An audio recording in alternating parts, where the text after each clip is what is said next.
Hi, I'm Kayla Womeldorff, a clinical dietitian for the Center for Community Health and Prevention. Today, I'm going to be showing you how to make a frozen Greek yogurt bark. I love this recipe because it is very simple. It requires only a couple of ingredients. The main one is going to be yogurt, some kind of a sweetener, and then toppings. And because 4th of July is right around the corner, I picked toppings that are a little more patriotic. But you can choose whatever toppings you would like or you happen to have around. And so with this recipe, I love that it's quick. As we're making it, it only takes maybe 5 minutes of hands-on time. It also is something that you can make with kids. They could easily mix things together or maybe put the toppings on with you. And it's pretty healthy. Has only a few simple ingredients, and it's also a fun cooling treat for hot summer days. So I'm going to show you how to do that right now. So the first thing that we're going to do is we're going to take our Greek yogurt. You can use any yogurt that you happen to have around. This one is plain because I keep a big container of plain yogurt in my fridge. So I just grabbed out of there. This is about a cup or a cup and a half. But like I said, you can have whatever kind of yogurt you happen to have, whether that be Greek or regular, whether it be unsweetened or maybe it's flavored. Use whatever you have. So this one, like I said, is a plain Greek yogurt.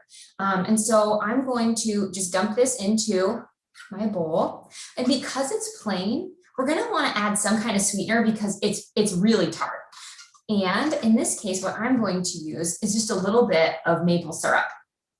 You can use whatever sweetener you like. So whether that be honey or maple syrup, any of those will work. They're all considered added sugar. So from a health perspective, what we want to do is focus on using a little bit less when we can. This is about a tablespoon or two. And like I mentioned in the beginning, this recipe is very customizable.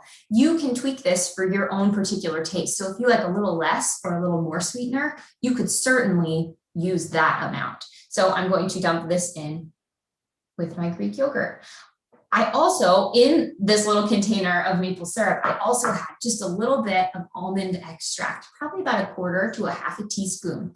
You could add whatever extracts you like. So if you prefer vanilla, you could add some vanilla extract. There are other fun flavors out there that you could certainly add. So know that whatever you like would work here. And so now what I'm going to do is I'm just going to stir this together until it's well blended, until that maple syrup is combined well with that yogurt. Now, when you're making this at home, what I suggest doing is tasting it at this point, making sure that that is at the sweetness level that you prefer. Get that good and mixed up. You don't want any streaks of the sweetener. You want it to be good and well mixed. All right, so it looks like that. So then what we're going to do once we've mixed that together is we are going to add it to a baking sheet that I have prepared with some wax paper over the top. And we're going to pour it right on here. That way, when we pop this in the freezer, it's easy to release after it's been frozen. So we are going to pour that onto our cookie sheet. And then we're going to spread it around. That way, it makes a more even sheet of this yogurt so that when it freezes, it's pretty even. All right. So I'm going to put that over to the side. All right, so now I'm going to use my spatula and spread this out. But note, this does not need to be perfect. Whatever shape you end up making will be great. And it doesn't need to be perfectly even, particularly if you have kids helping with you. It's probably not going to be perfectly even, and that's okay. There's a lot of wiggle room here for however it ends up turning out. So whatever shape you end up making will be great. But I don't want it to be too thin in any parts. I want it to be pretty consistent, as close as we can get. So got it in sort of a squared oval shape. And there we go. Looks pretty good. I feel okay about that. We're going to end up breaking this apart as we go. So, or once it's done freezing. So it does not need to be perfect. So there we go. The next thing I'm going to do is I'm going to add a little bit of strawberry jam, and I'm going to swirl that in. This is an optional step. You don't have to do this, but I think it adds a little bit of color and adds just a little extra sweetness. This is a lower sugar jam, which I like using because then you get a little bit more of the fruit and a little less added sugar, but adds a little bit more of that concentrated strawberry flavor, because I picked strawberry for this one. All right, so I'm going to swirl that in. But if you don't want to use jam, you certainly don't have to. So swirl that around. The next step that we're going to do, I'm done with swirling the jam in, is I am going to put my toppings on. So today I'm using strawberries and blueberries because this is in honor of the 4th of July. We wanted it to be sort of patriotic. And so I'm going to just put these on. And this is a great thing to have kids help with. It doesn't matter what this ends up looking like. You could make whatever shapes you want.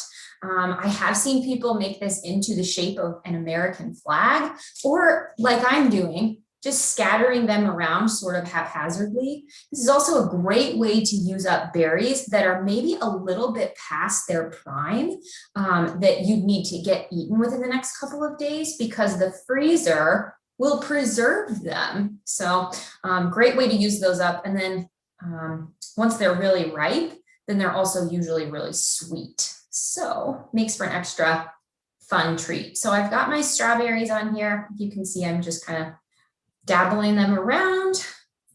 I don't really have a great plan as to how I'm decorating this, but you could make this a lot cuter if you wanted. Next thing I'm going to do is add some blueberries, because we want the red, white, and blue.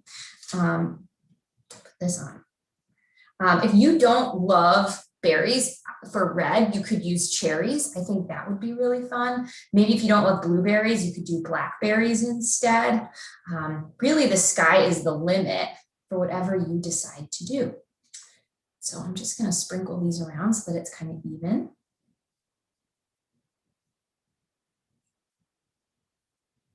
You also could use some peanut butter in here if you wanted, swirl some peanut butter in it. This ends up tasting like frozen yogurt. Now, one thing I want to mention is that once you pull this out of the freezer, after it's frozen, you want to eat it quickly, because it's going to melt. All it is yogurt with toppings on it. And so if you wanted to send this in a kid's lunchbox, for instance, it's going to be basically a puddle of yogurt by lunchtime. So I would say you want to eat this within just a few minutes of pulling it out of the freezer. And here's my finished product for now. The next step that we're going to do, I recommend like just pushing these down a little bit so that they're in the yogurt well, so they stick. And then what we're going to do is we're going to put it in the freezer. We're going to let it freeze for a few hours, somewhere in like the 2 to 3 or 4 hour range usually works, but you can keep an eye on it if you're feeling impatient and you want it sooner. Maybe an hour would work. But so we're going to do that now, and we'll come back and cut it up. All right, it's been about 2 to 3 hours since I put my frozen yogurt bark into the freezer, and it is frozen solid. So you want to make sure that in the middle it is really hard, because that's usually the spot that takes the longest to set up.